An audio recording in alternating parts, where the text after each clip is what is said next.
Ladies and gentlemen, welcome back to the Dominate Dominion stream. I'm the FourCourtJester, and tonight we're going on to our last game from me. Why do I always hit that wrong button? But we are here on the Dominate Dominion Riot featured stream. So guys, welcome to High Level Dominion. Here you are going to see plays that might make you think a little bit, like why on earth did they do that? And that is why I'm here to help you guys understand, learn, and take it to your own game. So once again, FourCourtJester, you can find me out there, Twitch, Twitter, YouTube, and Facebook. I've done a few of the tournaments here in terms of shoutcasting, but at the same time, we also have some other resident shoutcasters, not here tonight, but nonetheless, they deserve a little bit of love. Gandair from clan Vatoclan, he does a lot of the pro insights on the weekly Dominate Dominion tournaments every Saturday night, as well as Chobra. Chobra been doing a lot of the play-by-play, a very deep voice, and a much revered fan of Dominion. So a lot of people liking their stuff. You can check us out every Saturday night, I believe 8 p.m. Eastern, and we're up to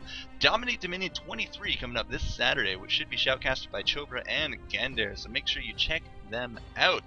As I said, this is the last of the shoutcasted games tonight from my end. I do believe DigiKid13 is going to be streaming after this some of his first-person games, probably for more of these in-houses, but again, more of a first person. You guys can ask him a lot of stuff about the high elo, why he does the things he does, and all that fun stuff. Again, Necrodin was just before me as well, another high level player, and these guys have been around a long time.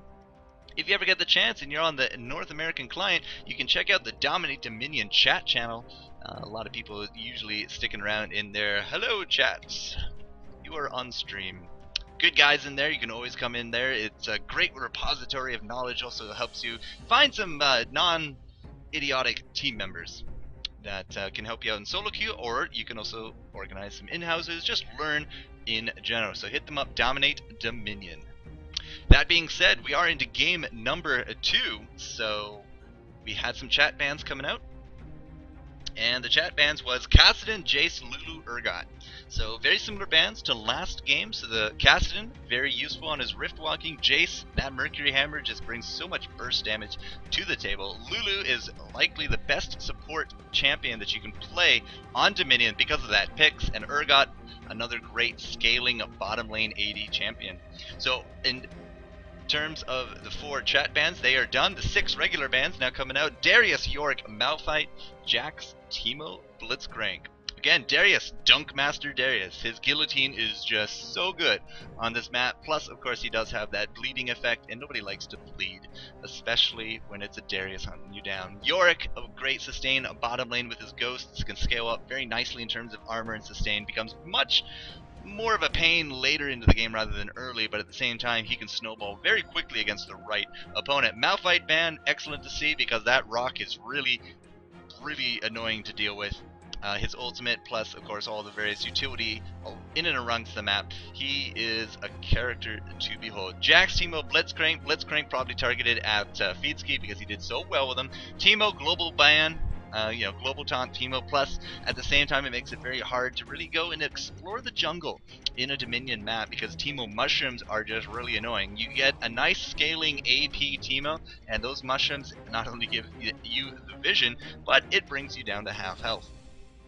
Jax, another kind of snowball-y, more of a mid-game to late-game hyper carry, especially if he can get a few kills off the bat. He just starts accelerating extremely well, so none of him. Alright, picks coming out. Feedski locking in that Amumu. First pick is gonna, not too sure. Feedski does a good mix of tanking as well as assassin characters, so could be more of an assassin type Amumu, or could be more of a tanky Amumu. We saw last game, I do believe it was Dreskel. Who was Dreskin? He was running that Amumu, more of an AP champion into more of a tanky later on. But yeah, so Feedski's picked up him. Wukong made it through the bans miraculously. He's the first pickup here for DigiKid. And we also have our Orianna. So an Orianna onto a Wukong sounds extremely deadly to me, but we're going to have to see what other kinds of combos we can pick up. We're on the right hand side, purple team picking up that Diana. We have an Olaf, a nice tanky cooldown reduction lifesteal Olaf, makes it rain thunderbolts. That's what he does, bringing that true damage to the table. It does not matter how well you're scaling with your armor. you need to build health against an Olaf because the true damage can really start hurting. To go with that true damage, it does look like Toodles might be taking a Vayne. Maybe going to be honoring that Buddha Rice, but again, that's another true damage component that you bring into the table with those silver bolts. So, is it going to be locked in? Toodles, you locking in Vayne? You locking her in? She's locked in. So there you go, guys. 2 true damage dealers here from Team Purple. Diana, likely to be in that bottom lane. Bottom lane Diana kind of works like a Summoner's Rift mid. She's able to just deal very well with a lot of pressure. She has a lot of utility and a lot of burst when comboed with the correct gank or just the correct timing to go in. To deal with that Diana, you kind of need someone that can either burst her back down or can at least survive her burst in order to kind of fight back. And now I'm looking at the blue team. I'm not entirely too sure who would be the bottom lane. If we are going to be fixing in with that Ashe and Nidalee, Nidalee spears are a thing to behold on Dominion, especially AP Nidalee, because she can have such a long range poke. Makes it kind of hard to defend towers because you can only dodge so much, back and forth. So with the right kind of pressure, she can actually start poking you down. Works really good with a poke comp, which Ashe might be able to contribute to with the volley as well as the enchanted crystal arrow that she does bring to the party, and they are going to be locked in there. So at this point, looking at the bottom lane,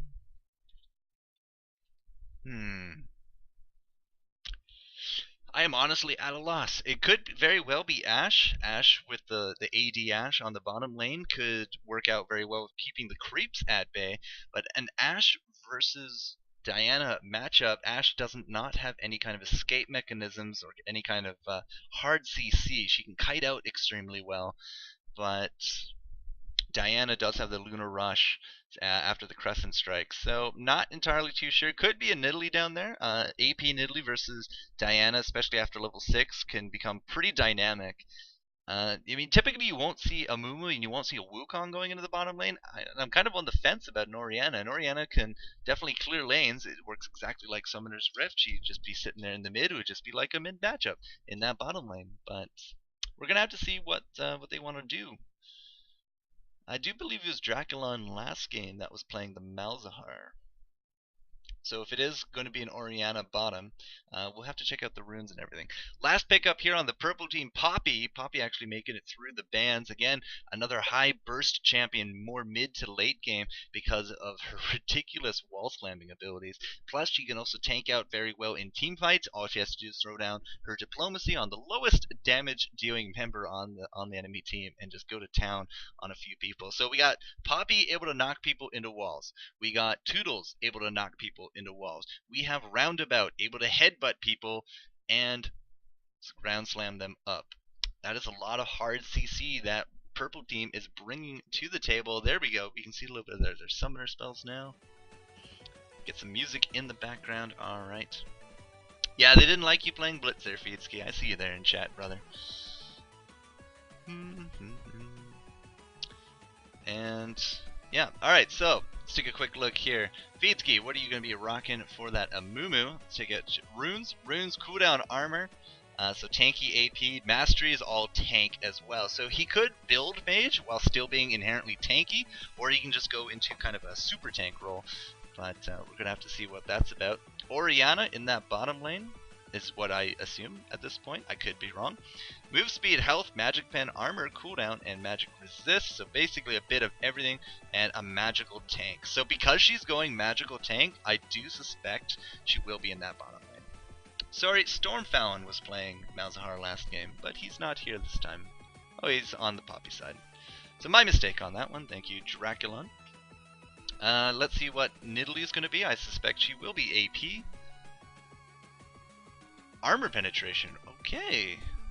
And all attack damage. Look at that. AD Nidalee. That's exactly what's going to be happening there. Excuse me a moment. I am bringing my puppy up onto my lap. Hello, puppy. Yes, you want to watch Dominion too. I think she just wants to be on my lap more than anything, but that's okay. Minute 20 left to go. Diana. What is Diana going to be rocking? Probably going to be similar to a magic tank. Magic pen, armor pen, don't know what the 8% means. Oh, 8 magic pen. So magic resist, health, cooldown, magic pen, move speed. I don't know why it says arm, but c'est la vie. And yeah, again, a bit more of a defensive tree. So again, I don't think they're going to be going those high burst assassins that you can definitely run them as, because again, the overall mantra that Dominion does promote is tanky DPS. You don't really want to be glass cannon. You just go down too quickly, and you don't really contribute too much to anything. So again, you see more tank, more armor penetration, magic penetration, actually even some flat AD for that Olaf. So we're going to have to see what Olaf can actually bring to the table here. Quickly before the break, let's check out Poppy. Poppy, again, you know, defensive with AP and the runes. Armor, magic pen, magic resist, and a little bit of cooldown. Alright, so we've seen pretty much everyone here. And we got about 10 seconds left, so flip it back on over to splash screen.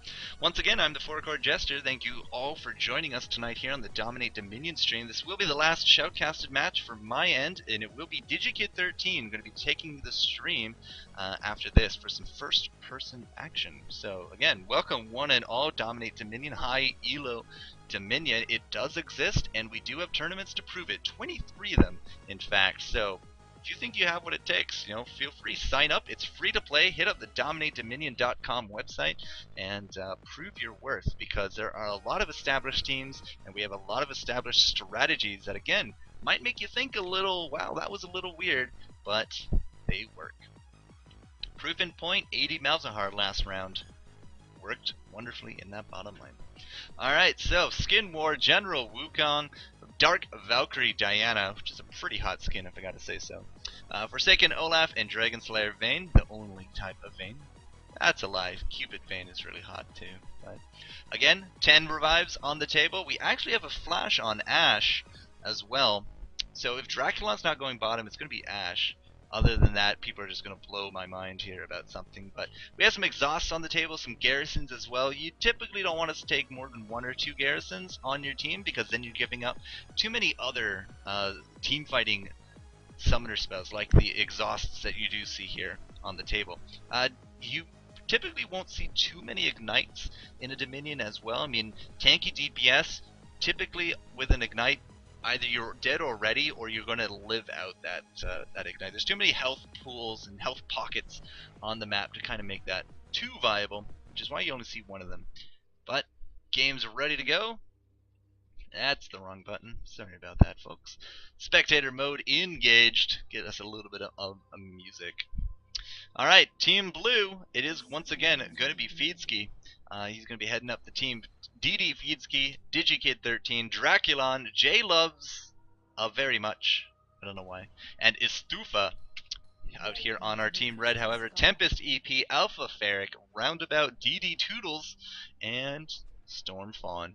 So, that being said, it does look like I'm going to be proven at least wrong on one front. I do see Diana looking more towards going to the top. That means it's going to be an Olaf in the bottom lane. And let's see, Olaf, Undertow, Vicious Strikes, Reckless Swing. I don't know why they didn't pause last game, but it looks like they finally figured it out this round. So yeah, Reckless Swing, again, combo that with a little bit of Lifesteal, which we do have now with the Prospector's Blade. And Vicious Strikes, it's going to be, well, okay, you do the Vicious Strikes, then you do the Reckless Swing, but that's just so that you can do a little bit of lifesteal afterwards, because you're typically going to get an auto attack in after that. And Reckless Swing does cost health, not mana, so we're probably going to see our Olaf doing about 3 things he should be focusing on. A, health, because this costs health, so you do need to get that back. Cooldown reduction, so you can spam it out more and more. And probably later on armor, because everyone loves armor. In case in point, cooldown reduction and armor comes on the frozen armor. So, the frozen heart, which is the frozen armor, yeah. Plus 99 armor, plus 500 magic and mana, as well as a little bit of cooldown reduction. So what's going on here? Nobody's talking anything about who disconnected. Okay, so we'll just wait out for them. Can I change heroes? I can change heroes. Alright. So let's just take a quick look at beginning items. We got a Catalyst coming out on Orianna. I can't move my camera. But I do believe it will be Orianna in that bottom lane. So as I said, I'm proven at least half wrong. And with that catalyst, you know, it's not gonna. She's not gonna start off with boots, but with that catalyst, especially how you can gain the first few levels come fairly quickly. It should do a good job in terms of returning health to her, as well as being able to camp out this health node and having one just in your bottom base here as well. So between the catalyst, the health nodes, and the mana potion, she's looking to really hold down that bottom lane for as long as she can before she does have to go back. Now it is gonna again be Olaf in this bottom lane, and bottom lane Olaf with boots as well as the Prospector's Blade and the true damage. With those boots, he might be able to force more fights than what Orianna would care for, and that true damage is going to start ripping through her little lithe body. Only 1,000 hit points. So, that being said, the battle has finally begun. A minute in, and yeah, we are going to have a 5 versus 5 start this round, not a 4 versus 4, and you can see the splits 4-1, 4-1, and it does look like Poppy and Ash are both going to be coming late to the top team fight. Spear going off, however, it will not pick up anyone, and my TV randomly turned on. That is rather weird. I'm going to pause this, and just give me 1 second.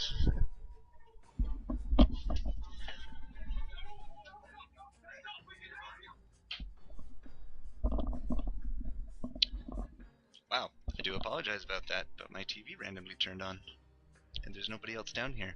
Am I being haunted? Seriously. Okay, back to the game. Bam, play. Alright, so yeah, top level fight. We are going to be trying to force out basically the other team from the point so that we can start trying to capture it. Here comes Ash with that volley. Lands some great damage on top of Toodles, including her first crit. And it will be Vayne going down very quickly first. Tempest not looking so hot either. Digikid able to recognize that he can grab that kill, but look at this Poppy just zoning out this Ash. And that's exactly what Poppy's probably going to be doing majority of this game. Just trying to go for that AD carry, that squishy in the back because she can with that diplomacy. 3 quick kills leads into 3 quick revives, and this was a very overwhelming victory for Team Blue in that top lane.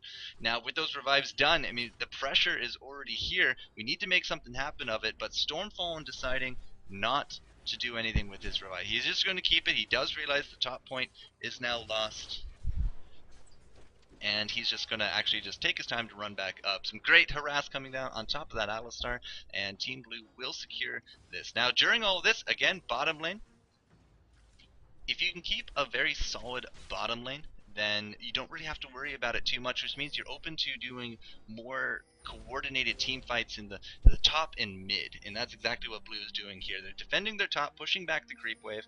We do got Amumu kind of roaming around in the jungle looking for any potential assassins, and Draculon, you know, with that catalyst and the health pools, has been able to hold off this Olaf, but now with the help of Toodles is going to be able to take a lightning bolt to the face, and they're going to be able to put up some pressure in this bot lane. Here comes that revive. Orianna not even buying items, just coming straight back, and that's what you want to do. Once you hit revive, you have to go out. Otherwise, you just wasted. Look at the Digikid with that ultimate. Good, great exhaust on the part of, I believe, Vayne. Yeah, Vayne exhaust, keeping that Olaf alive. Poor Digikid, not feeling so good about that one.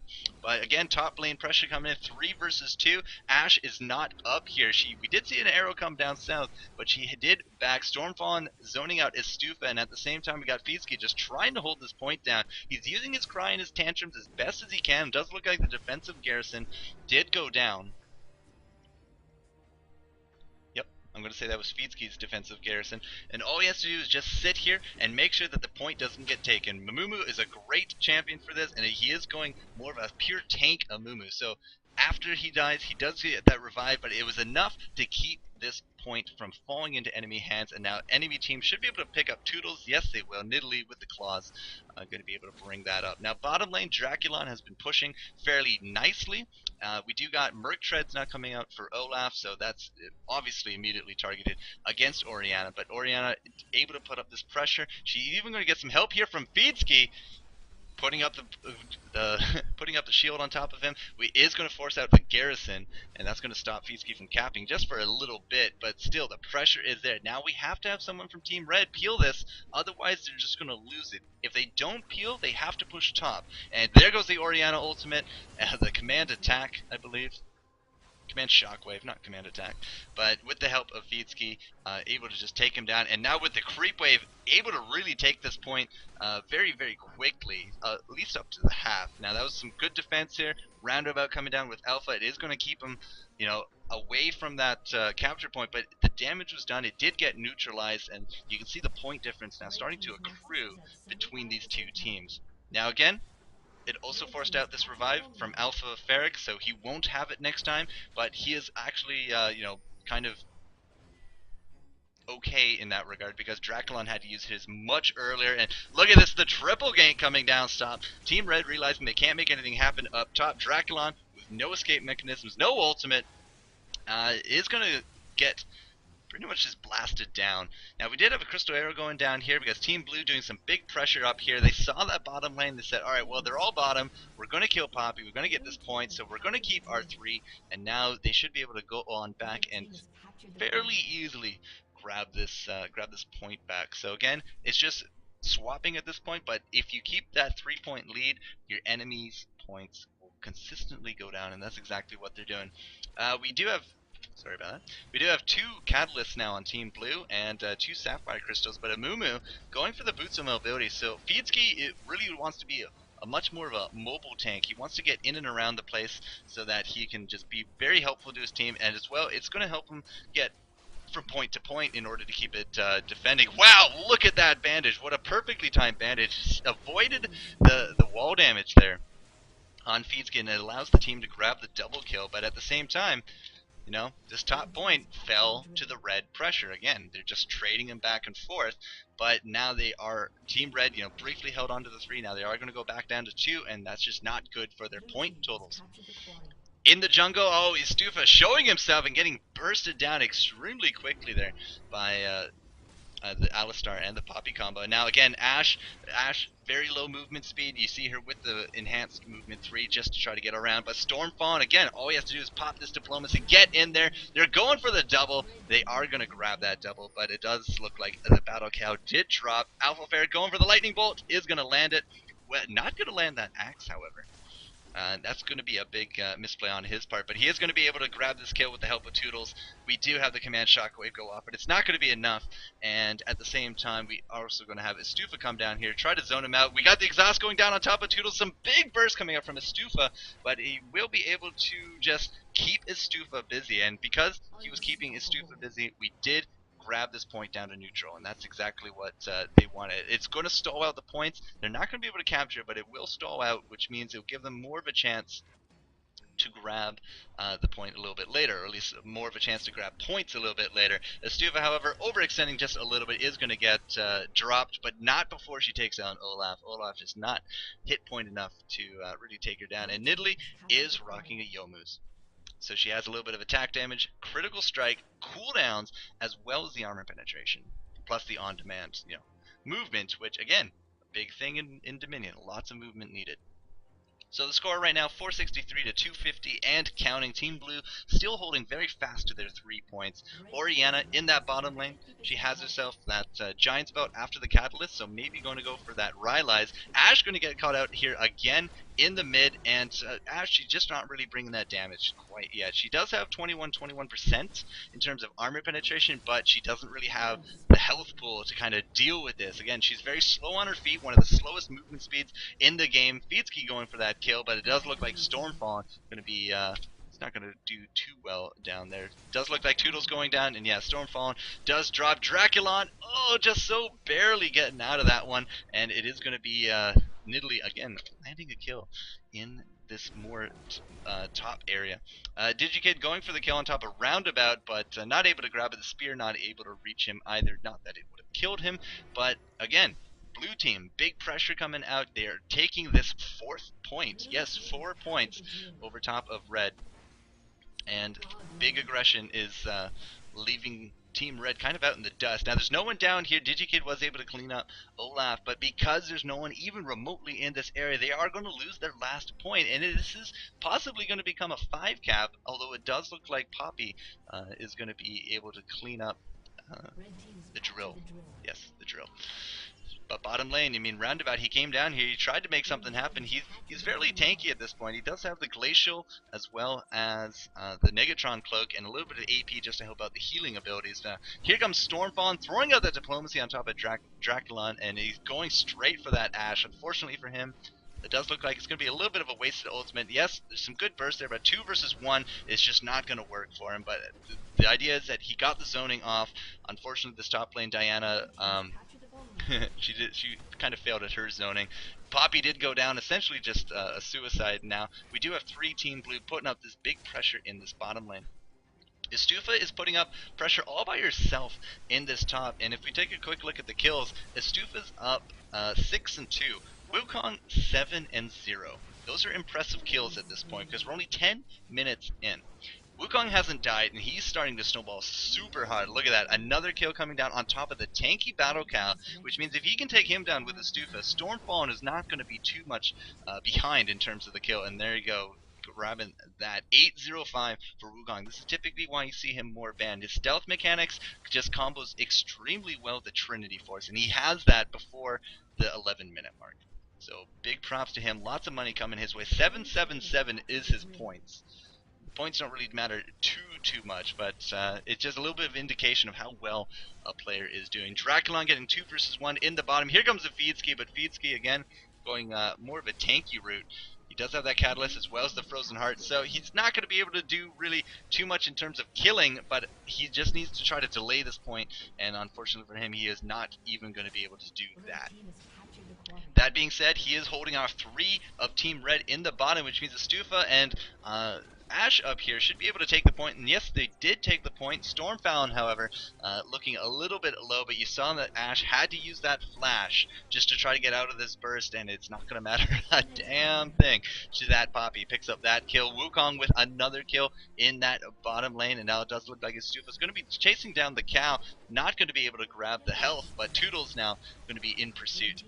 Finally, Team Blue has really answered the aggression in this bottom. They are going to be able to take this point back, but for a brief moment, Team Red having those 3 points, able to chunk out a little bit of Team Blue in their point tally, but still 430 to 70. It's looking really good for that blue team. Feedski's ultimate going off, but there wasn't really too much in terms of damage coming out from Draculon, and does look like, however, it was enough to take down Toodles. Feedski just trying to body black, goes right backwards into that Diana. Wukong able to pick that up. 10 and 0 now, and you see the Diplomacy. Stormfallen has him in his sights, but at the same time, does look like Team Red able to take down that Orianna. Digikid should be able to get out of this. Feedski, however, will die gladly for his monkey companion. Now it's 3 versus 2. This is not a good position for Ashe because, again, she's kind of slow. She's kind of not tanky enough to deal with this, but in comes that Orianna with that revive. You can see the movement speed on her, and out goes those volleys. Stormfawn is going to drop. No diplomacy for her. Roundabout is basically dead. It's just going to take us a little bit to kill him. He is fairly tanky at this point. While all this was going on, Olaf in that top lane able to neutralize this point, which means Team Red will have that point advantage for just a little bit longer. I don't know how long because Digikid is down here, and with that clone, he's just going to turn right here onto Alpha Ferric. What is Alpha actually rocking? Spirit Visage, Phage, and Giant Spelt. So again, lots of health coming out from Olaf, something that you do want to see. The cooldown reduction from the Spirit Visage as well. Not going to help him in this case, as both Toodles and the and the Olaf do go down. Team Blue should be able to pick that point up with fairly relative ease. I mean, there's no one here to stop him. The arrow coming down stops Stormfallen from getting that storm buff, and now with the brigade coming in, Feedski as well as Orianna able to just zone him out of that. Roundabout kind of giving up here, or disconnected or something. Nope, he's still alive. He's not in a good situation there. Feedski with the ultimate from that Wukong spin. Wukong spin just so powerful as a knockup. He is going to get hit around here by Toodles, and finally he will be going down. Poppy able to slam him into a wall with that cute little hammer of hers. Now going straight for this Ashe again. This is what she's going to. That's basically her purpose. Go for the squishies. Grab the kill. She's going to come down here now for Istafa with that exhaust, but Feedski's here as well. I don't think she's going to be able to burst it down. So close though, but Istafa gets a heal off at the end. Alpha going to be going for the kill as well, but not too sure. His axes just are not hitting, and Feedski's able to just DPS him down with 4 ability power and is crying. At the same time, we had some kills going on up here, and it's a fairly one-sided game at this point. 400 points to 15. We don't have 3 points here from Team Red, and we're doing a lot of the team fighting closer to the Team Red, points, which means that a best defense is a strong offense, but we do not have a single point of offense coming out from Team Red. It is all in control of Team Blue, and they're going to take this game very handily at a score of 400 to 0.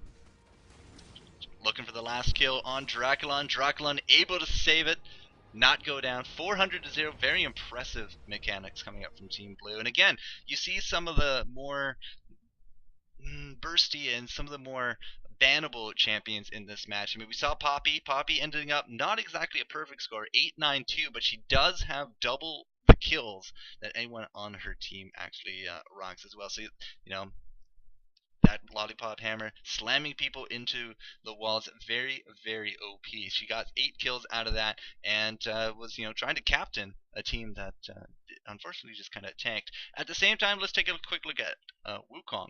11, 2, and 9. Yeah, there's a reason Wukong is a #1 ban in Dominion. His kit just synergizes so very well with the team, and it just scales so extremely well into, quote, the late game, which is about the 15 to 20, maybe 23-minute mark, depending on how well the game is going. But also at this point, we saw an ED, Nidalee. She did extremely well as well, 12 and 2. Nidalee is not exactly a top ban, and typically we'll see more AP for that spear harassment, but AD Nidalee, I mean, it works extreme wonders here. Again, as a side note of Ashe, if you're going to go Ashe, I would put her in the bottom lane because she can't really deal too well with rushing out to places. She can't really do too well with the lack of positioning mechanics on a Dominion. As you saw, every time that she poked out her head into a team fight, Poppy immediately just diplomacied someone else, went straight for Ashe. Zoned her completely out of the fight, died a few times as well to boot. So, yeah, Ashe, not exactly the best of champions unless you're going to be building a team around her that will support her extremely well. That being said, that is the second game of Dominion tonight, guys. I feel sorry for Rengar in Dominion. You say that, but Zaber Z on the weekend played an extremely good Rengar, so don't quite write him out quite yet, guys. That being said, I'm done for the night. FourCourtJester, hope you guys enjoyed everything. If you did like what you listened to, I do some of the Dominate Dominion tournaments. Typically it is Vatoclan or Gandair, as well as Chobra, but you can find me out there in the internet as well. So Twitch, Twitter, YouTube, and Facebook, hit me up. FourCourtJester.